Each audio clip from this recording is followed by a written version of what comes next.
아침에 본문 말씀 시편 33편의 말씀 속에서의 주제는 의인들이 마땅히 할 바가 무엇일까?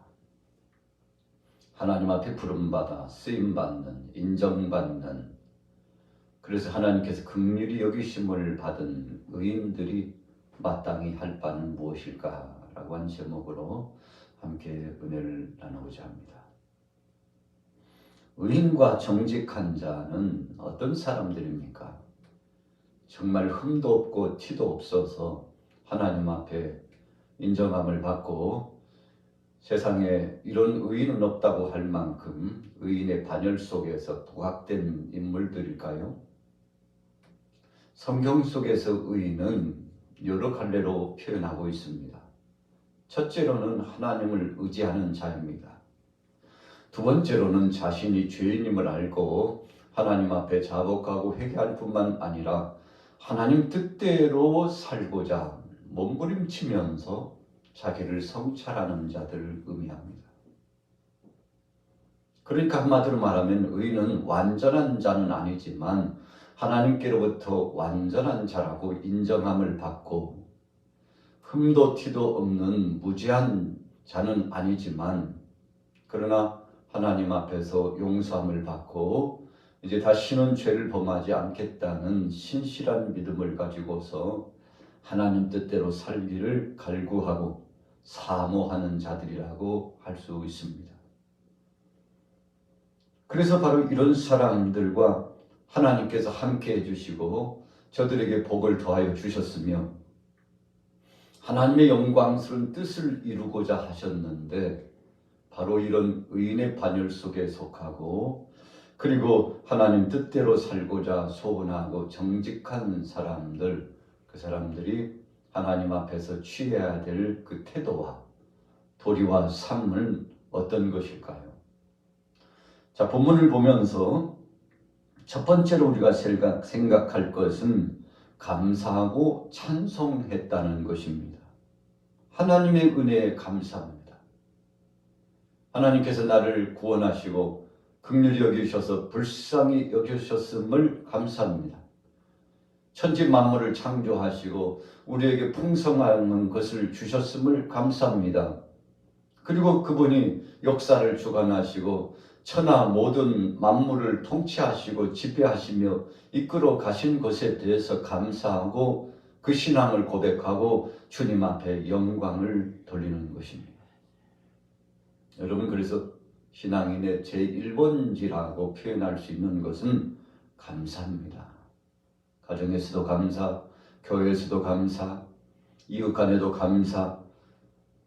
가장 중요한 것은 하나님 앞에서 감사, 사람들 앞에서도 감사하는 삶을 살아가면 참 그 사람은 아름답고 성숙한 신앙인인 것을 우리가 기억할 수 있습니다.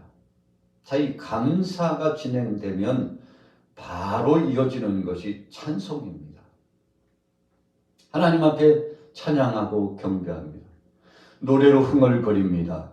얼마나 기분이 좋고 감사하고 그리고는 마음이 뜨뜻하여 푸근하고 정감이 넘치고 얼굴이 화창하게 개인 날씨처럼 펴고 적극적인 삶으로 살아가고 인생에 살아가는 삶의 목적이 부여되어서 주님 뜻 안에 사는 것이 즐겁다는 사실, 기쁘고 복되다는 사실을 인식하며 살아가는 것이죠.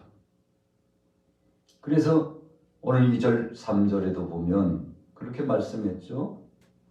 수금으로 여호와께 감사하고 열줄 비파로 찬송할지어다. 누가요? 너희 의인들아 그랬어요. 여호와를 즐거워하라. 정직한 자들이 마땅히 할 바로다 그랬어요.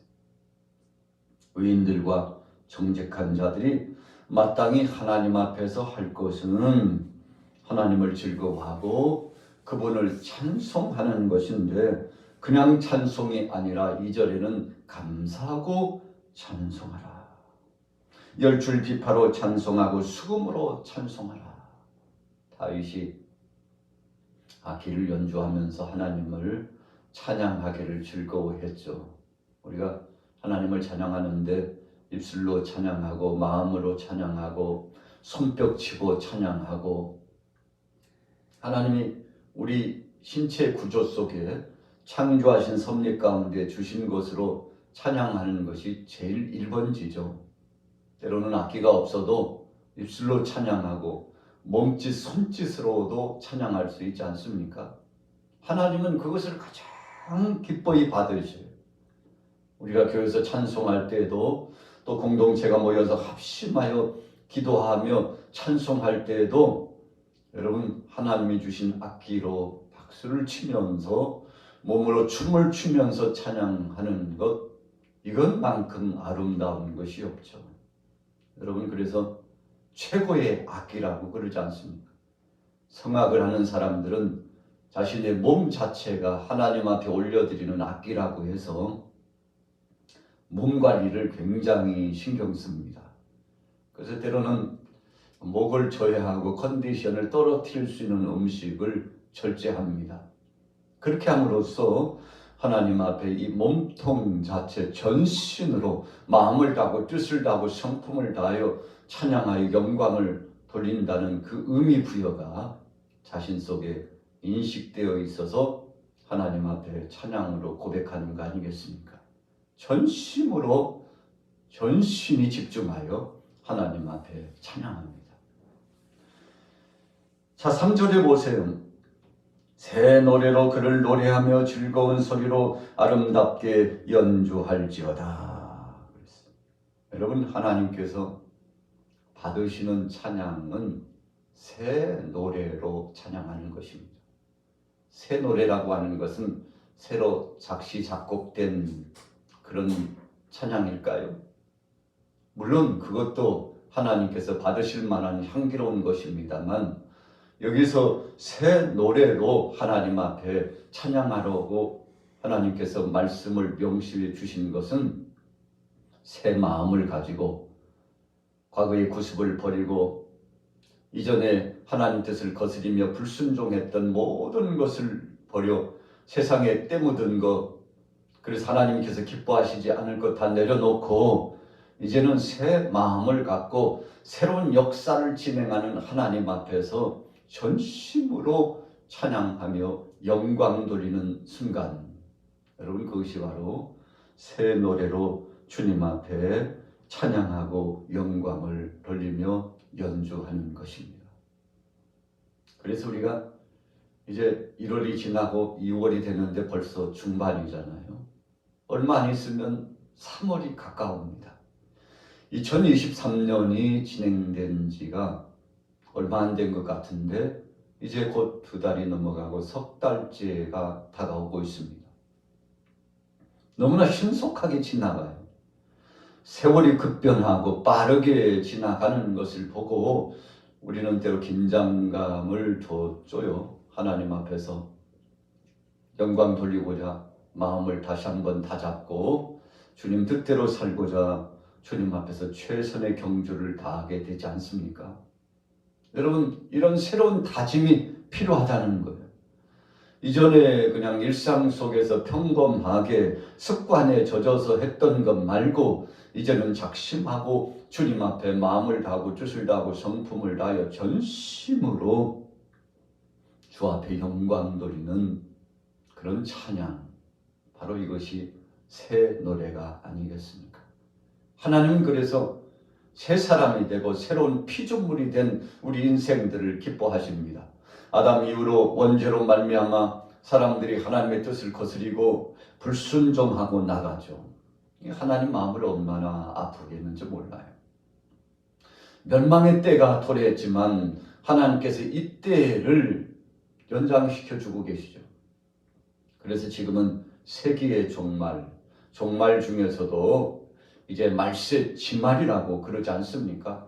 세계의 도처에 기근과 지진과 감염병과 알 수 없는 이상 기온 현상과 여러분 그래서 사람들이 못 살겠다고 아우성치고 어떻게 해야 되냐고 미래를 대비하고 뭐 이런저런 준비 태세를 갖추고 있습니다만 여러분 하나님이 해 주셔야 산다는 사실을 고백하게 되는 것이죠.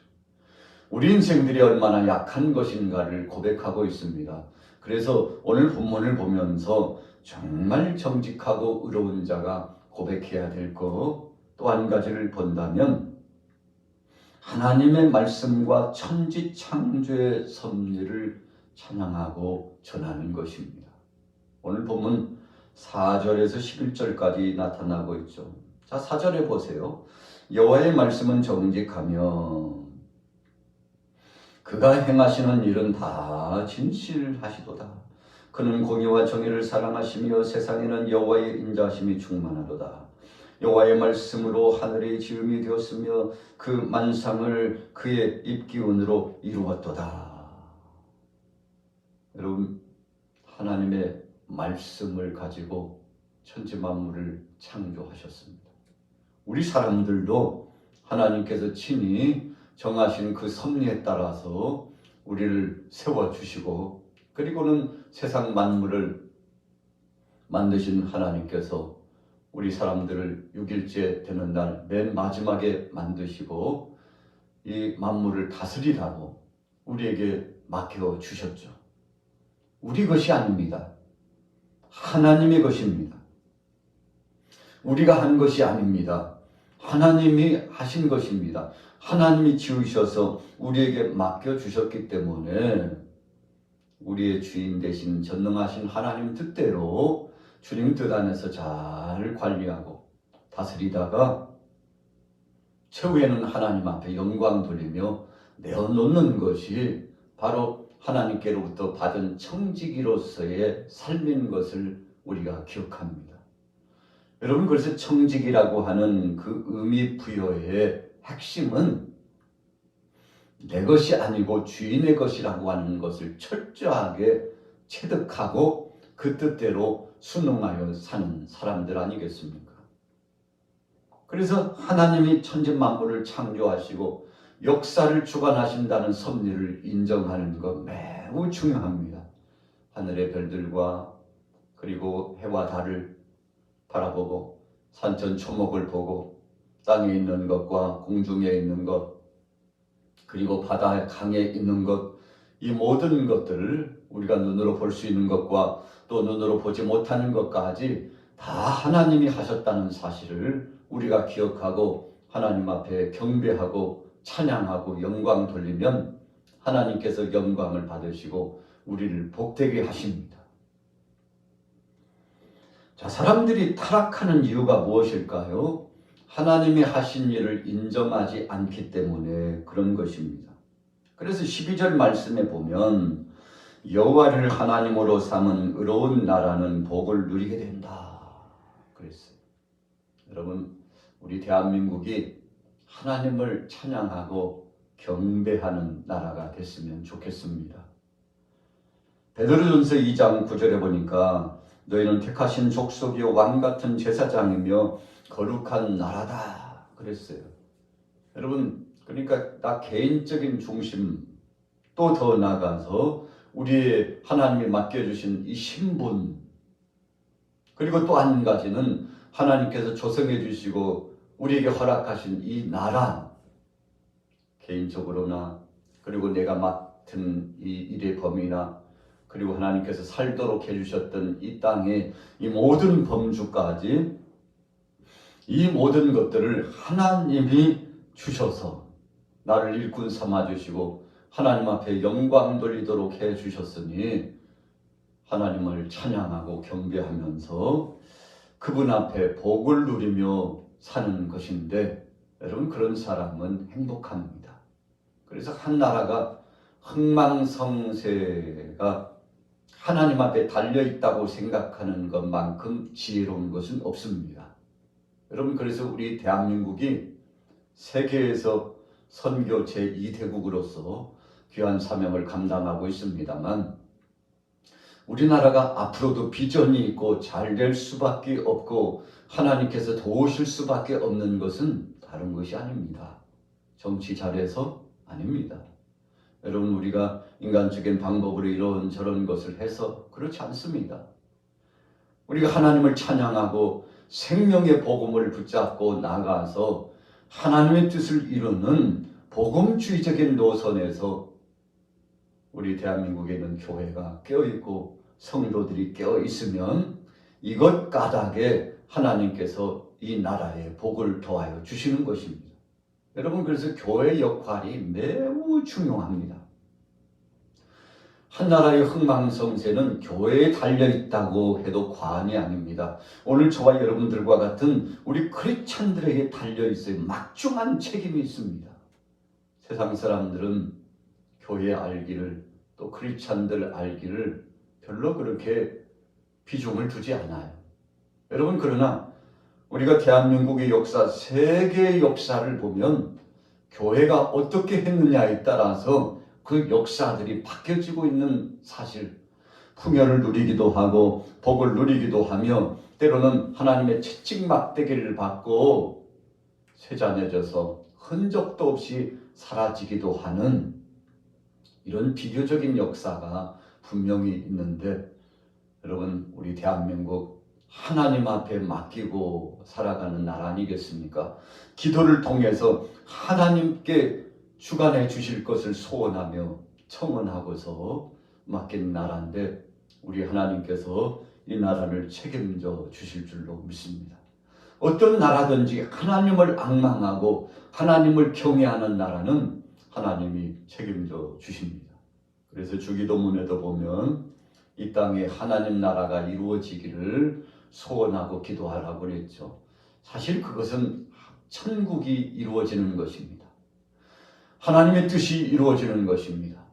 그래서 마침내 하나님이 영광을 받으시고 때가 되매 우리를 불러 이끌으셔서 세상의 모든 것들이 끝나는 그날에 종국적으로 영광스러운 천국으로 우리를 인도하시게 됐을 터인데, 그 순간까지 하나님이 섭리하시는 역사를 믿고서 우리가 하나님을 앙망하면서 살아가는 것이 최고의 복입니다. 자, 그래서 사무엘상 17장 47절에 보면 여호와의 구원하심이 칼과 창에 있지 아니함을 이 무리로 알게 하려 하심이니 전쟁은 여호와께 속한 것이다 그랬어요. 사무엘 선지자가 나라의 문제, 민족의 문제, 백성들의 문제, 자신의 삶의 문제를 하나님 앞에 맡기고 예배하죠. 모여서 합심하여 백성들과 더불어서 기도합니다. 그리고는 선언하고 선포합니다. 전쟁은 여호와께 속한 것이다. 다윗도 고백합니다. 전쟁은 여호와께, 하나님께 속했다는 것입니다. 여호사밧도 하나님 앞에 영광을 돌리며 고백합니다. 이 전쟁이라고 하는 것은 하나님의 손에 달려있으니 하나님께서 주관해 주셔야 된다고 고백합니다. 우리 대한민국도 정말 그렇게 생각하고 있습니까? 우리 한국교회 사랑하는 우리 크리스찬들이, 우리 양화교회 사랑하는 믿음의 권속들이 그런 생각을 갖고 있습니까? 우리 가정의 일거수일투족과 모든 생업의 역사가 하나님 손에 달려있다. 하나님이 해 주셔야 된다. 여러분, 이런 고백을 한다면 하나님이 얼마나 기뻐하실까요? 자, 18절에서 19절에 보면 여호와는 그를 경외하는 자와 그의 인자심을 바라는 자를 살피시고 영혼을 사망에서 건지시며 굶주릴 때에 그들을 살려주신다. 여러분, 하나님은 하나님을 바라보는 자, 그분을 의지하고 그분께 맡기는 자를 외면치 않으십니다. 그래서 오늘 수요일 아침 새롭게 시작되는 이 아침에 여러분들이 그런 마음을 가졌으면 좋겠습니다. 하나님께 우리의 일거수일투족을 맡기고 하나님을 바라보며 주여, 주님께서 해주시옵소서. 주님 뜻 안에서 승리하며 살길 원합니다. 이런 소원함을 품고서 정말 진솔한 믿음을 가지고서 우리 의인들이 정직하게 하나님 앞에 선 믿음의 백성들이 마땅히 할 바를 하고 나가면, 주님 그렇게 말씀하셨잖아요. 너희는 먼저 그의 나라와 그의 의를 구하라. 그리하면 이 모든 것을 너희에게 더하여 주시리라. 여러분, 우리가 하나님 뜻을 구하고 하나님을 즐겁게 해드리면 하나님께서는 우리가 행한 거 열이라면 1000배, 10,000배로 갚아주십니다. 우리가 때로는 이것을 모르기 때문에 하나님 앞에 올릴 것을 제껴놓고 세상 것에 매일 때가 많아요. 근심이 되고 두려움이 있어가지고 걱정이 돼가지고 하나님 앞에 영광 돌릴 일보다도 세상 일에 취해가지고 그것에 빠져서 우선순위가 바뀔 때가 많은데요. 여러분, 그렇게 살면 몸이 괴롭습니다. 마음도 두렵습니다. 그러나 하나님 앞에 맡기고 하나님 앞에 영광 돌리고 살면 그 다음을 하나님이 책임져 주시는 거죠.